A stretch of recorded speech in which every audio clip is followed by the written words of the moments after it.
Hello everyone, welcome to my channel all about zoology. So आज के इस video में हम पढ़ने वाले हैं ट्रांसक्रिप्शन के बारे में। ट्रांसक्रिप्शन क्या होता है? डीएनए सेगमेंट से जो आरएनए बनता है उसको ट्रांसक्रिप्शन कहा जाता है। सिंपली जो हम डीएनए रेप्लिकेशन पढ़ते हैं उस समय क्या होता है, हम जानते हैं डीएनए जो है डबल स्ट्रैंडेड होता है, उनके पास दो स्ट्रैंड जो है हेलिक्स फॉर्म में प्रेजेंट होते हैं। ठीक है, सो वहां पर क्या होता है, डीएनए बनाने के लिए हमें क्या करना होता है, हेलिकेज एंजाइम जो है उस डबल स्ट्रैंडेड डीएनए को खोलता है, सेपरेट करता है, सिंगल स्ट्रैंडेड में फॉर्म करता है, जिससे क्या होता है डीएनए पॉलीमरेज एंजाइम आके उस सिंगल स्ट्रैंडेड से क्या करता है, कॉम्प्लीमेंट्री सीक्वेंस बनाता है, एक स्ट्रैंड बनाता है, न्यू स्ट्रैंड, जिसको क्या कहा जाएगा, न्यूली सिंथेसाइज डीएनए कहा जाएगा। सो वहां पर डीएनए फॉर्म होता है और वहां पर जो एंजाइम होगा वो डीएनए पॉलीमरेज एंजाइम होगा। यहां पर क्या हो रहा है कि जो डीएनए है उससे आरएनए बन रहा है। सो यहां पर जो एंजाइम यूज होता है उसका नाम होता है आरएनए पॉलीमरेज। ठीक है, सो बेसिक जो है ट्रांसक्रिप्शन क्या है, ये प्रोसेस है, उस डीएनए सेगमेंट को कॉपी किया जाता है और आरएनए को फॉर्म किया जाता है। यहां पर जो आरएनए फॉर्म होता है वो आगे जाके जो है प्रोटीन फॉर्म करता है। प्रोकैरियोट में जो है और यूकैरियोट में, दोनों में जो है प्रोटीन फॉर्म करता है ये एमआरएनए आगे जाके।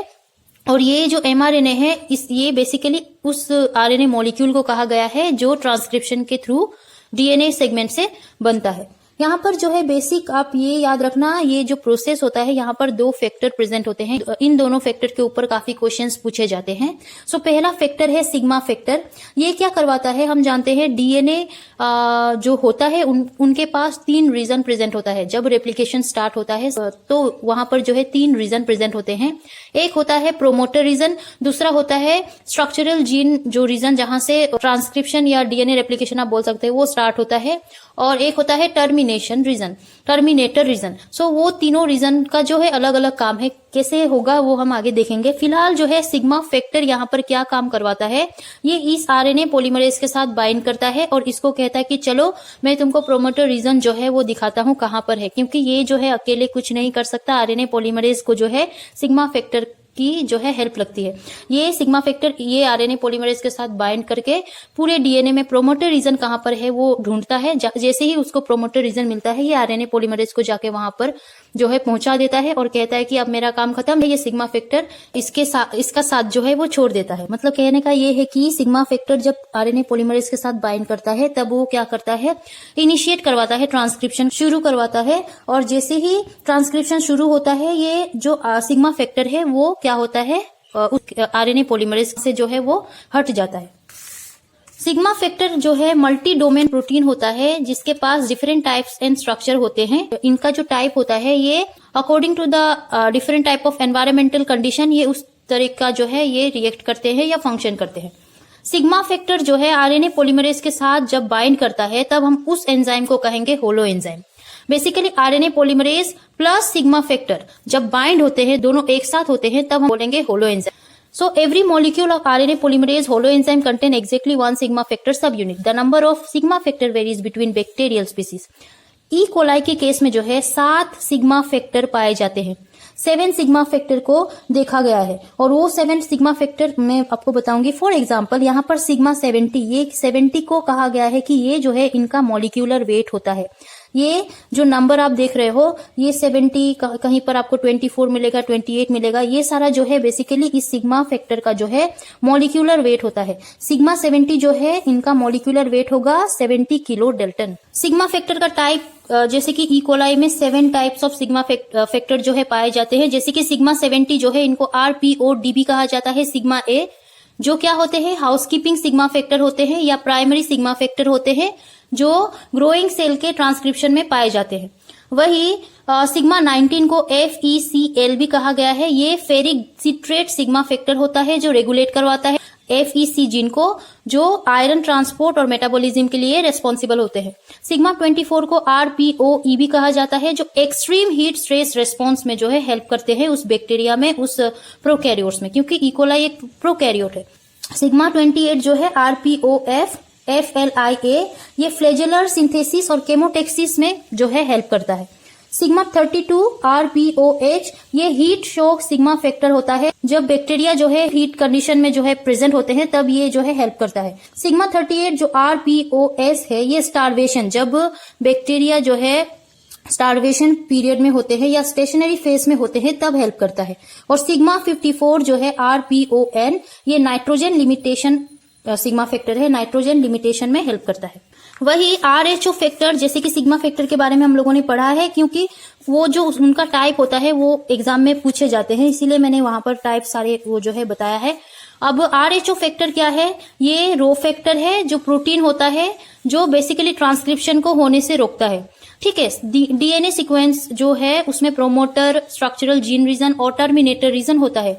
ये टर्मिनेटर रीजन में आके बाइंड करता है उस RNA पॉलीमरेज के साथ और बोलता है बस हो गया, अब ट्रांसक्रिप्शन बंद करो। ठीक है, सो बेसिकली ये ट्रांसक्रिप्शन को रोकता है। ट्रांसक्रिप्शन इलोंगेशन कॉम्प्लेक्स जो है ये फॉर्म करवाता है, क्योंकि वो RNA पॉलीमरेज के साथ बाइंड करता है ये RH फैक्टर, और एक कॉम्प्लेक्स फॉर्म करता है जिससे क्या होता है, ट्रांसक्रिप्शन बंद होता है। जो RNA बनता है mRNA वो डिसलॉग होता है, मतलब निकल जाता है वहां से। फंक्शन क्या है? RH फैक्टर जो है मॉलिक्यूलर मोटर होता है जो recognition site of nascent RNA, nascent RNA मतलब जो न्यूली फॉर्म्ड RNA है उनके साथ ये क्या करता है, बाइंड करता है। और इस केस में जो है ATP लगता है, क्योंकि वो क्या करेगा, उस RNA को वहां से मतलब निकालेगा। सो इस केस में जो है ATP लगता है। This action brings the RH factor into contact with RNA polymerase, causing it to stop elongation. In prokaryotes, there are two main types of RH factor, RH dependent and RH independent termination. दो type का जो है RH termination होता है, dependent और independent. Dependent के case में क्या होता है, ये एक प्रोसेस है जो ट्रांसक्रिप्शन को बंद करवाता है बाय यूटिलाइजिंग द ATP को यूज करके एंड बाइंडिंग द RUT, जो RH यूटिलाइजिंग साइट होगा उस mRNA में, वो जो कि साइटोसिन रिच साइट होता है उसके साथ ये बाइंड करके ATP को यूज करके वो ट्रांसक्रिप्शन को रोकता है। वही RH इंडिपेंडेंट टर्मिनेशन जो है इसको इंट्रिंसिक टर्मिनेशन भी कहा जाता है, जो कि ये प्रोसेस से क्या होता है, इसमें सिग्नल आता है कि ट्रांसक्रिप्शन को रोका जाए और जो न्यूली क्रिएटेड या फॉर्म RNA होगा उसको क्या करवाया जाए, रिलीज करवाया जाए। अब बेसिक ट्रांसक्रिप्शन का जो है स्टेप 3 होता है, initiation, elongation, termination. The enzyme RNA polymerase attaches to the DNA molecule and moves along it until it finds a promoter sequence, which is a DNA sequence that indicates the beginning of a gene's transcription. यहाँ पर sigma factor bind करता है RNA polymerase के साथ और promoter region को ढूंढते हुए जो है वहां पहुंचता है और इनिशिएट करवाता है, उस ट्रांसक्रिप्शन को स्टार्ट करवाता है। इलोंगेशन क्या होता है? RNA polymerase moves along the template strand of DNA in the 3' to 5' direction, adding nucleotide to the mRNA strand. During this process, adenine in the DNA binds to uracil in the RNA. यहाँ पर एक बात आप याद रखिएगा, जो RNA form होता है वो 5' to 3' डायरेक्शन में फॉर्म होता है। इनमें RNA पॉलीमरेज का ये कंडीशन होता है कि मैं जब mRNA बनाऊंगा तो वो 5' to 3' क्या होगा, बनेगा। ठीक है, सो 5' to 3' बनने के लिए जो DNA स्ट्रैंड होगा, जो सिंगल स्ट्रैंड DNA होगा, वो 3' to 5' डायरेक्शन में होना चाहिए। सो यही बात यहाँ पर कही गई है। अब जो कि RNA बनेगा तो RNA के पास जो है थायमिन तो होता नहीं है, सो एडेनिन के केस में ये यूरेसिल को बिठाएगा, यहाँ पर यही कहा गया है। टर्मिनेशन क्या है? टर्मिनेशन वही है जहां पर रो फैक्टर आता है, RNA पॉलीमरेज के साथ जो है बाइंड करता है और ट्रांसक्रिप्शन को जो है बंद करवाता है। सो यहाँ पर यही कहा गया है। सो अब देखते हैं प्रोकैरियोट और यूकैरियोट के केस में जो है किस तरीके से ट्रांसक्रिप्शन जो है वो होता है। पहले प्रोकैरियोट में देखेंगे, फिर हम यूकैरियोट में देखेंगे। सो प्रोकैरियोट में जो है ट्रांसक्रिप्शन कहाँ पर होता है? साइटोप्लाज्म में होता है, और इनमें जो है एक ही टाइप के RNA पॉलीमरेज एंजाइम पाए जाते हैं। ये बात आप याद रखिएगा। प्रोकैरियोट के केस में जो है ये ट्रांसक्रिप्शन साइटोप्लाज्म में होकर होता है, और इनमें जो है एक ही टाइप के RNA पॉलीमरेज प्रेजेंट होते हैं, रेस्पॉन्सिबल होते हैं mRNA को फॉर्म करने में। सो पहले मैंने बताया था कि ट्रांसक्रिप्शन 3 स्टेप में जो है कंप्लीट होता है, इनिशिएशन, इलोंगेशन और टर्मिनेशन। सो इनिशिएशन में जो है डबल स्ट्रैंडेड DNA है, इसको जो है सिंगल स्ट्रैंडेड में कन्वर्ट करवाया जाएगा हेलिकेज एंजाइम के हेल्प से। सो यहाँ पर जो है टेम्पलेट स्ट्रैंड है और कोडिंग स्ट्रैंड है। टेम्पलेट स्ट्रैंड के हेल्प से जो है RNA पॉलीमरेज क्या करवाएगा? ट्रांसक्रिप्शन करवाएगा। टेम्पलेट स्ट्रैंड का जो है पोलैरिटी कितना होना चाहिए? 3' to 5'। तभी तो RNA पॉलीमरेज जो है, जिसका कंडीशन क्या था कि वो 5' to 3' ही क्या करवाए? ट्रांसक्रिप्शन करवाए। सो यहाँ पर 3' है और 5' है, तो यहाँ पर RNA पॉलीमरेज इजीली 5' to 3' क्या करवा पाएगा? ट्रांसक्रिप्शन करवा पाएगा। तो यहाँ पर जो है प्रोमोटर सीक्वेंस प्रेजेंट है, स्ट्रक्चरल जीन और सीक्वेंस जो है प्रेजेंट है, और टर्मिनेटर रीजन भी प्रेजेंट है। अब जो इनिशिएशन का प्रोसेस है, यहाँ पर क्या होता है? RNA पॉलीमरेज आता है, बट अकेले जो है ये प्रोमोटर रीजन को नहीं ढूंढ पाएगा। इसको किसकी हेल्प की जरूरत होगी? सिग्मा फैक्टर की। सो सिग्मा फैक्टर कहेगा ठीक है, मैं तुम्हारी हेल्प करूंगा, मैं तुम्हारे साथ बाइंड करता हूं, फिर चलो ढूंढते हैं कि कहां पर डीएनए के पास प्रोमोटर सीक्वेंस जो है वो प्रेजेंट होता है। सो यहाँ पर सिग्मा फैक्टर जब इसके साथ बाइंड करता है ये आरएनए पॉलीमरेज के साथ, तब इन दोनों के कॉम्प्लेक्स को हम कहते हैं आरएनए पॉलीमरेज होलो एंजाइम। ठीक है, अब RNA polymerase holo enzyme means RNA polymerase plus sigma factor दोनों निकल जाएंगे, ढूंढेंगे कि प्रोमोटर सीक्वेंस जो है डीएनए में कहां पर प्रेजेंट है। इनको जब प्रोमोटर सीक्वेंस मिलता है, आरएनए पॉलीमरेज जाके प्रोमोटर सीक्वेंस के साथ बाइंड करता है और सिग्मा फैक्टर कहता है कि अब मेरा काम तो खत्म, अब मैंने तुमको प्रोमोटर सीक्वेंस दिखा दिया, तुम अपना काम करो, ट्रांसक्रिप्शन करो, मैं चलता हूं। मतलब ये क्या करेगा, जैसे ही ये प्रोमोटर सीक्वेंस के साथ बाइंड करता है आरएनए पॉलीमरेज, ये सिग्मा फैक्टर जो है रिलीज हो जाता है, रिमूव हो जाता है। अब आरएनए पॉलीमरेज जो है इलोंगेशन करवाएगा, स्ट्रक्चरल जीन या सीक्वेंस के पास क्या करवाएगा, इस तरीके से ट्रांसक्रिप्शन शुरू करवाएगा। ट्रांसक्रिप्शन ये 5 days to 3 days जो है स्टार्ट करवाता है। सो यहाँ पर जो कि ये आरएनए है, तो ए के पास ये यूरेसिल को बिठाएगा, जी के पास सी को बिठाएगा, सी के पास जी, टी के पास ए के पास यू। इस तरीके से जो डीएनए का जो न्यूक्लियोटाइड है उसके कॉम्प्लीमेंट्री सीक्वेंस बिठाता जाएगा और इस तरीके से जो है ये एमआरएनए को फॉर्म करता जाएगा। फॉर्म करते करते ये कहां पर पहुंचेगा, टर्मिनेटर पॉइंट में, टर्मिनेटर सीक्वेंस में, यहाँ पर जो है टर्मिनेशन होता है। सो ये फॉर्म करते करते 5 days to 3 days जो है फॉर्म करते करते ये टर्मिनेटर के पास जैसे ही पहुंचता है, यहाँ पर जो है आरएचओ फैक्टर आता है। आरएचओ फैक्टर कहता है चलो अब बहुत हो गया, तुम ट्रांसक्रिप्शन करना बंद करो, ट्रांसक्रिप्शन स्टॉप करो। ठीक है, यहाँ पर आरएचओ जो है आरएनए पॉलीमरेज के साथ बाइंड करके उस एमआरएनए को क्या करता है, रिलीज करवाता है और आरएनए पॉलीमरेज भी रिलीज हो जाता है और आरएचओ फैक्टर भी रिलीज हो जाता है। मतलब यहाँ पर जो है टर्मिनेशन होता है, ट्रांसक्रिप्शन जो है स्टॉप होता है और इस तरीके से एमआरएनए जो न्यूली फॉर्म एमआरएनए है वो रिलीज हो जाता है, वो हमें मिलता है। और यहाँ पर जो है आरएचओ फैक्टर रिलीज होता है और आरएनए पॉलीमरेज रिलीज होता है, क्योंकि इन दोनों का काम खत्म। सो यहाँ से जो है इस तरीके से प्रोकैरियोट में जो है एमआरएनए फॉर्म होता है। ये बहुत सिंपल था। यूकैरियोट में देखते हैं किस तरीके से जो है एमआरएनए फॉर्म होता है। अब जो है यूकैरियोट में देखते हैं। यूकैरियोट में जो है ट्रांसक्रिप्शन कहाँ पर स्टार्ट होता है, न्यूक्लियस में स्टार्ट होता है, मतलब ये ओकर होता है न्यूक्लियस में, सॉरी। यहाँ पर जो है प्रोकैरियोट के केस में साइटोप्लाज्म में होता था और यूकैरियोट के केस में न्यूक्लियस में होता है, ये याद रखिएगा। और यहाँ पर 3 टाइप के आरएनए पॉलीमरेज प्रेजेंट होते हैं। 3 टाइप के मतलब आरएनए पॉलीमरेज 1 जो आरआरएनए बनाता है, आरएनए पॉलीमरेज 2 जो एमआरएनए बनाता है, आरएनए पॉलीमरेज 3 जो टीआरएनए बनाता है, 5 एसआरआरएनए बनाता है और एसएनआरएनए बनाता है। सो प्रोकैरियोट के केस में अकेला बेचारा वो आरएनए पॉलीमरेज रेस्पॉन्सिबल था एमआरएनए को बनाने में, बट यहाँ तो 3 टाइप के आरएनए पॉलीमरेज प्रेजेंट है जो अलग आरएनए को बनाएंगे। ठीक है, और यहाँ पर और एक बात है, यहाँ पर कोई सिग्मा फैक्टर या रो फैक्टर नहीं प्रेजेंट होता है। Sigma factor, rho factor prokaryote में हेल्प करते हैं, यूकैरियोट के केस में इनका कोई काम नहीं है। ठीक है, सो इनिशिएशन में क्या है, डबल स्ट्रैंडेड डीएनए है। इनमें जो है टेम्पलेट स्ट्रैंड और कोडिंग स्ट्रैंड को अलग किया गया है। इनमें जो है ये रीजन्स प्रेजेंट होते हैं, प्रोमोटर, स्ट्रक्चरल जीन रीजन और terminator region. Template strand 3 days to 5 days है, तभी तो आरएनए जो है 5 days to 3 days क्या करवाएगा, ट्रांसक्रिप्शन करवाएगा। सो यहाँ पर बेसिकली इनिशिएशन किस तरीके से होता है, हम जानते हैं 3 टाइप के आरएनए प्रेजेंट होते हैं। सो पहले आरएनए 1 और 3 के बारे में देखते हैं। आरएनए 1 जो कि रेस्पॉन्सिबल होता है आरआरएनए बनाने के लिए और आरएनए 3 जो रेस्पॉन्सिबल होता है टीआरएनए बनाने के लिए। सो यहाँ पर क्या होगा, आरएनए पॉलीमरेज 1 या आरएनए पॉलीमरेज 3 आएगा, ऐसे कि प्रोमोटर के साथ बाइंड करेगा, जो कि यहाँ पर सिग्मा फैक्टर है ही नहीं या रो फैक्टर है ही नहीं, तो उनका कोई काम नहीं है। आरएनए पॉलीमरेज खुद ही ढूंढेगा प्रोमोटर रीजन को और खुद ही स्ट्रक्चरल जीन के पास अपना जो है ट्रांसक्रिप्शन स्टार्ट करवाएगा, इस तरीके से न्यूक्लियोटाइड को एड करवाएगा और ये इस तरीके से टर्मिनेटर के पास पहुंचता है, जहां पर ये टर्मिनेट खुद ही करता है। किस तरीके से, ये टर्मिनेशन रीजन के पास पहुंचते ही ये क्या करता है, अलग हो जाता है, आरएनए पॉलीमरेज अलग हो जाता है और जो फॉर्म होता है, जैसे कि आरएनए पॉलीमरेज 1 ने आरआरएनए को फॉर्म किया था, वो आरआरएनए रिलीज होता है, या आरएनए पॉलीमरेज 3 जो टीआरएनए को फॉर्म किया था, वो टीआरएनए जो है रिलीज होता है। यहाँ तक तो ठीक था।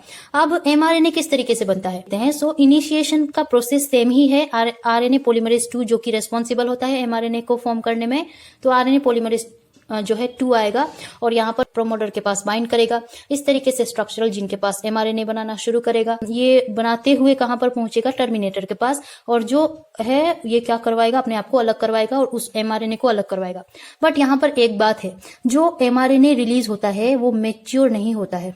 मतलब हम उसको mRNA नहीं बोलेंगे, हम उसको इमेच्योर mRNA बोलेंगे। क्यों?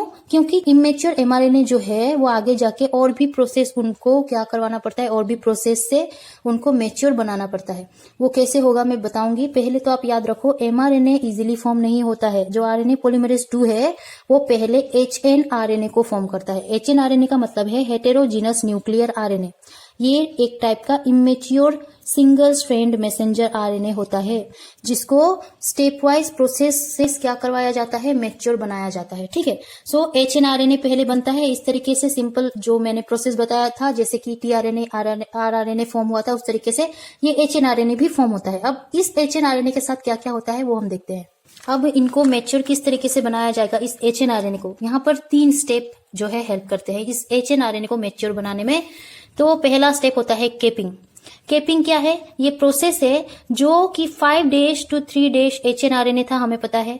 सो 5 डेज में जो है ये प्रोसेस क्या करवाता है, मिथाइल गुआनोसिन ट्राइफॉस्फेट को जाके बाइंड करवाता है, या केपिंग करवाता है हम बोल सकते हैं।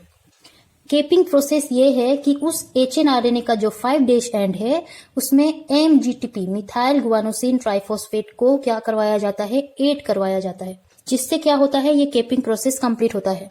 दूसरा प्रोसेस है टेलिंग। टेलिंग क्या है? ये प्रोसेस होता है जहां पर उस एचएनआरएनए के 3 डेज एंड को क्या करवाया जाएगा, एडेनिन न्यूक्लियोटाइड ऐड करवाया जाएगा। इसको पोली ए टेल भी कहा जाता है। इनमें जो है एडेनिन न्यूक्लियोटाइड को ऐड करवाया जाता है। 200 to 300 एडिनाइलेट रेसिड्यू को यहाँ पर ऐड करवाया जाता है, जैसे कि एडिनोसिन मोनोफॉस्फेट। सो 5 डेज में जो कि मिथाइल गुआनोसिन ट्राइफॉस्फेट भी केप करवा दिया गया है। 3 डेज में जो है पोली ए टेल करवाया गया है, या एडेनिन न्यूक्लियोटाइड को ऐड करवाया गया है। थर्ड स्टेप क्या है? स्प्लाइसिंग। ये प्रोसेस होता है ट्रांसक्रिप्शन का लास्ट प्रोसेस। यहाँ पर क्या होता है, इंट्रोन को क्या करवाया जाता है, रिमूव करवाया जाता है। बेसिकली जो एचएनआरएनए है उनके पास 2 जो है आप बोल सकते हो रीजन्स प्रेजेंट होता है, एक्सोन और इंट्रोन।